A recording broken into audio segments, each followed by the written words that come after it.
Everybody, to another lecture here in History 1301, and today the topic that we will be covering is that of westward expansion that takes place after the end of the War of 1812.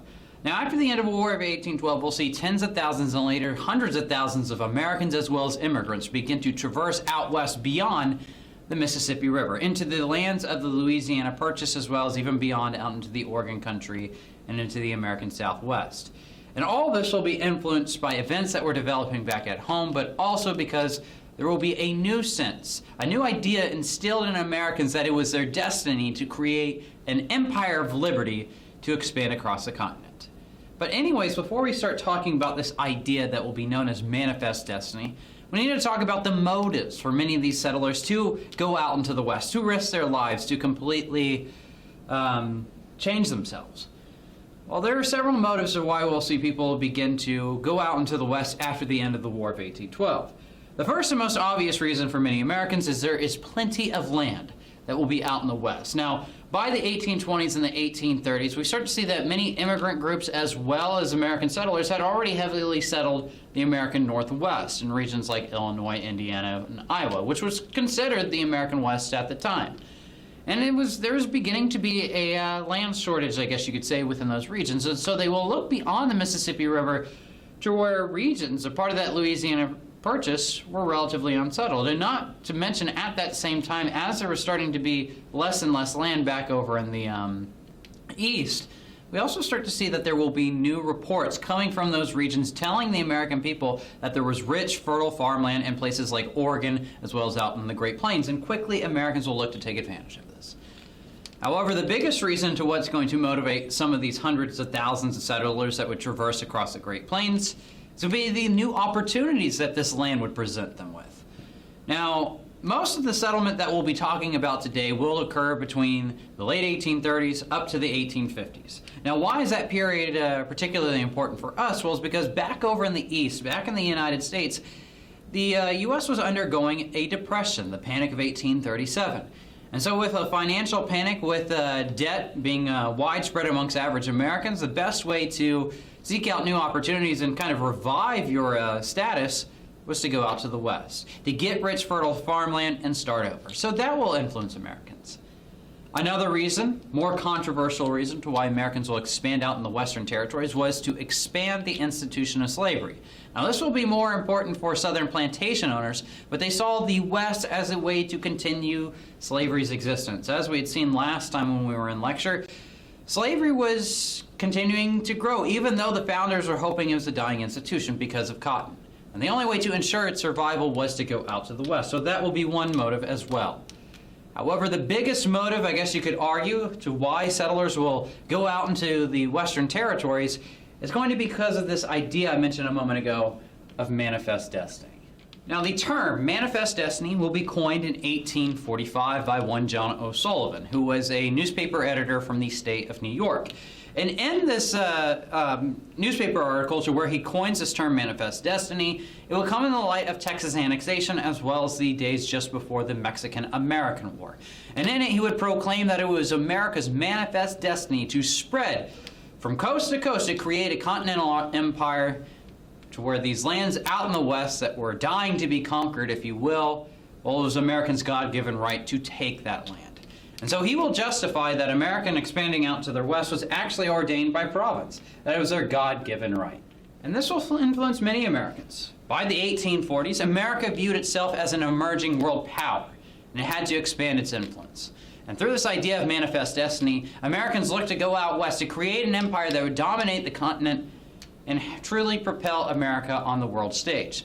Now, America is going to be contested by France as well as Great Britain and even Mexico to a certain extent from getting to the Pacific coast. However, Americans will be determined, and this will lead America to get into conflict with not only Mexico that we'll talk about in a future lecture, but also almost leading to conflict with Great Britain as well as France. But anyways, as Americans begin to go out west, as they were beginning to traverse the frontier, even though they were making arguments that this land was relatively unpopulated and that it was uninhabited, we need to understand that there was a large local population that they will encounter. And they're not going to give up these lands very easily. And so, looking at the local populations, the largest population that we see is going to be that of the Native Americans. Now, the Native American population numbered about 325,000 individuals out on the western frontier. And they have a heavy influence throughout much of this region, and over time we'll see that the American settlers would come into conflict with these peoples. And this would begin what's known as the so-called Indian Wars. However, while we see Americans begin to go out into the West and settle, at first relations between them and the local native tribes will be relatively peaceful.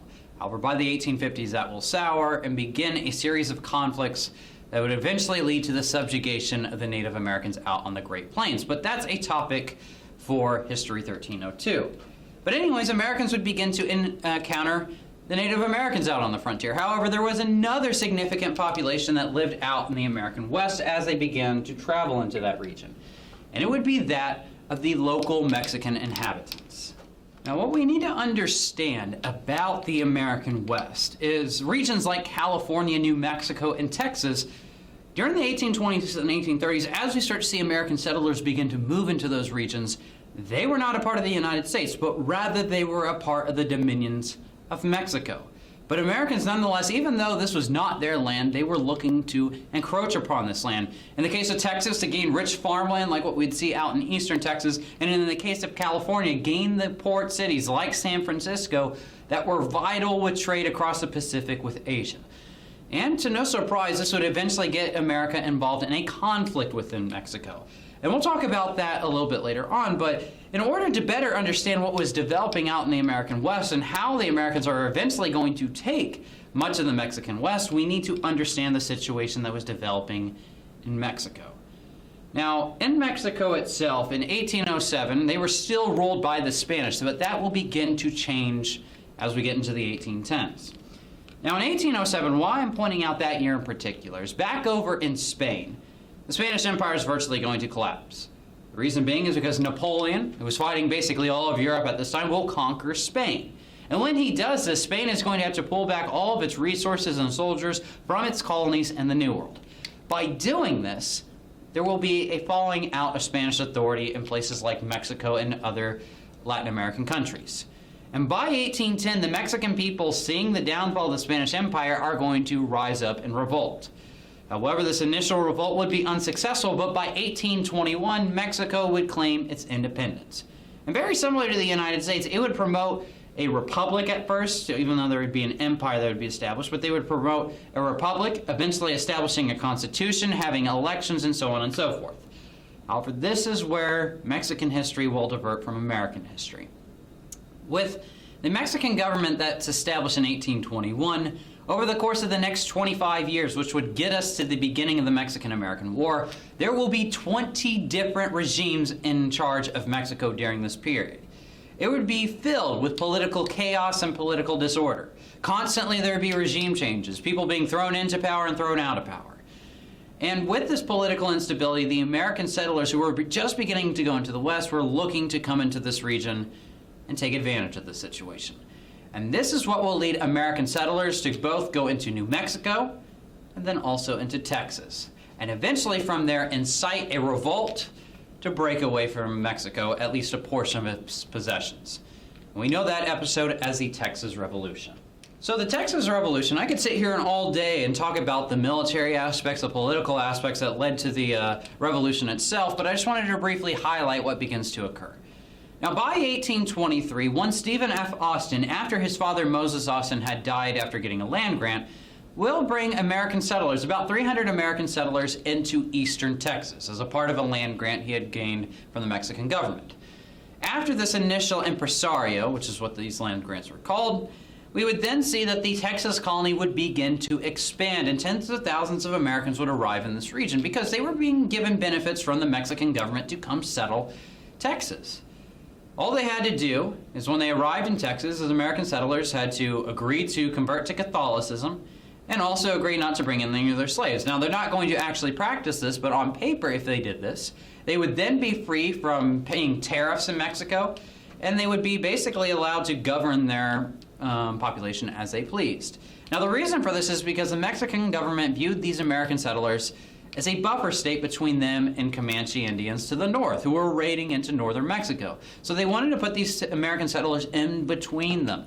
However, the American population begins to explode, especially by the end of the 1820s, and by 1830, the Mexican government was growing suspicious of these Texans, or these Americans arriving in Texas.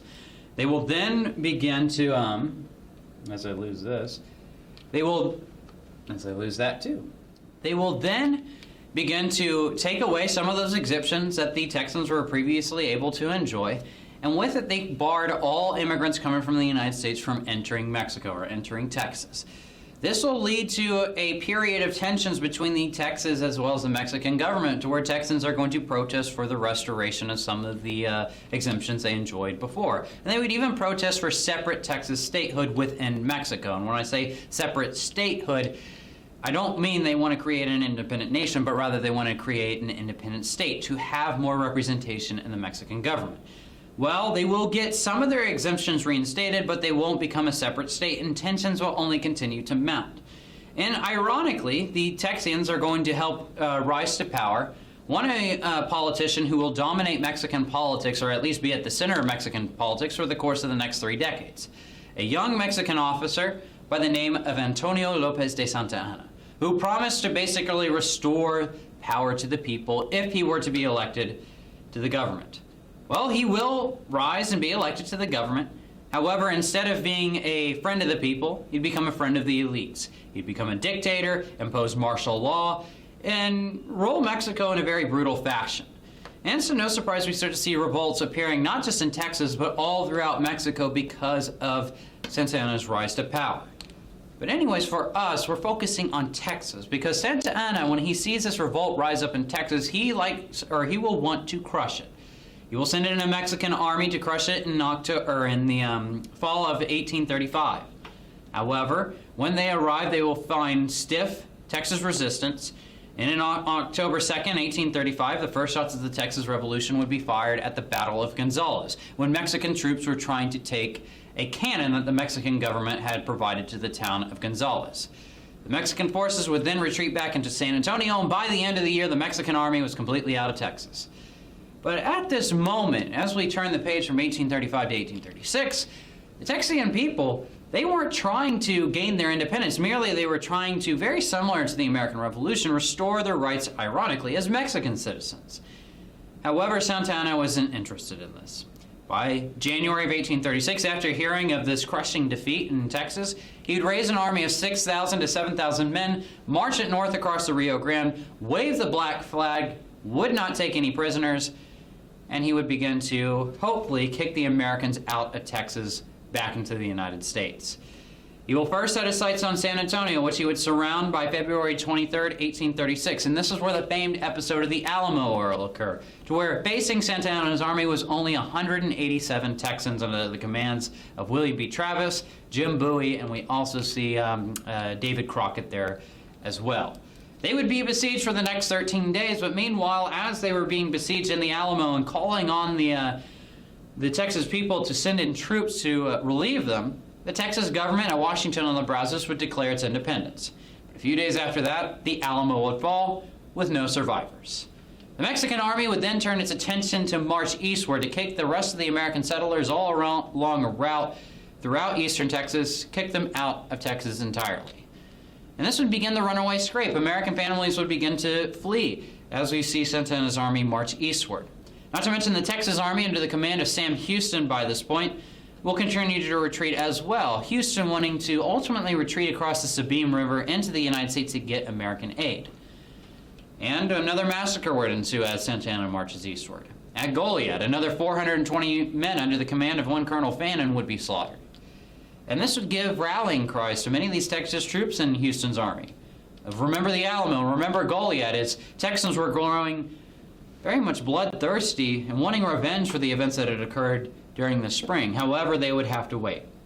But anyways, as Sam Houston moves westward, at one point his army's on the verge of mutiny, and he would be faced with the prospect of having to confront the Mexican army. However, Sam Houston would learn that Santa Anna had made a grave mistake. He had split his army into three, and one portion of his army, which was only about 1,000 men, about the same number that Sam Houston had, was encamped on a place on the San Jacinto River. And it will be here that Sam Houston would launch an attack against Mexican forces and win the Battle of San Jacinto on April 21st, 1836. Winning, in effect, the Texas Revolution, capturing Santa Anna and forcing him to sign the Treaty of Velasco, signing over all of the land over of Texas to the Texas government in exchange for Santa Anna's life. However, when Santa Anna is eventually released and returned back to Mexico, this is where that political turmoil comes back into play in Mexico City. His regime had been thrown out of power, and they will not recognize the treaty he established. And according to the Mexican government, over the course of the next decade, even though Texas will rule itself independently, they would state it was in a constant state of revolt, and still a Mexican province. And this makes it problematic because if the United States were to annex this region, it certainly would mean war. But anyways, we'll talk about that story when we get to the Mexican-American War. But anyways, as we see American settlers arrive in large numbers out in Texas, this won't be the only region of the West that they would arrive in large numbers.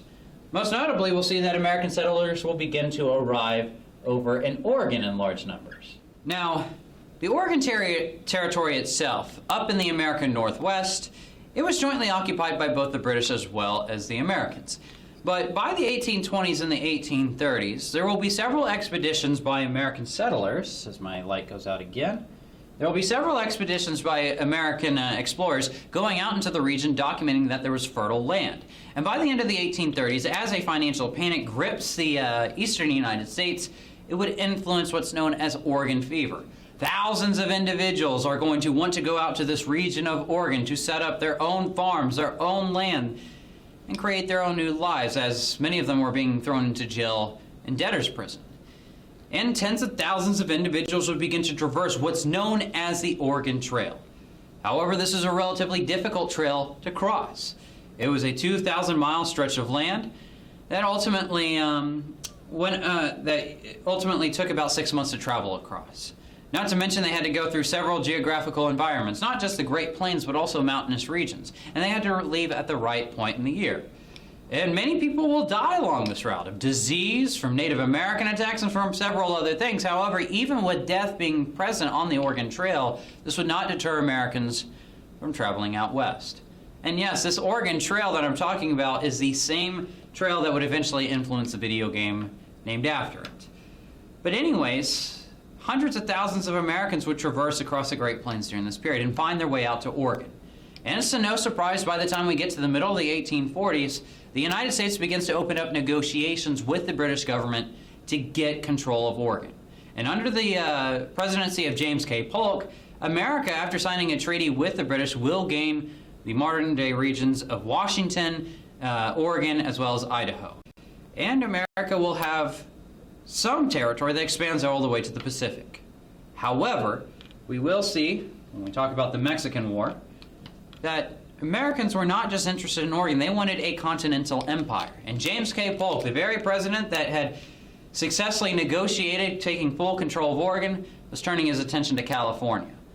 And when he turns his attention to California, he was not afraid to go off to war with Mexico if they did not offer it over at the negotiating table. However, as he was beginning to try to negotiate for the purchase of California, we'll see that just before his administration under John Tyler, Texas had been annexed into the Union. And that issue would convince the Mexicans to not open negotiations, break off diplomatic ties, and begin the prospect to go to war with the United States because they had annexed Texas without their permission. And it will be those sparks that would ignite the Mexican-American War, which we'll talk about in our next lecture. But anyways, with that said, that ends our discussion over westward expansion. But anyways, before we leave, just like always, make sure that you complete any outstanding assignments. Make sure that you read all required readings as well as the proper chapter in the textbook. But anyways, other than that, everybody go out, be safe, and I'll see y'all next time.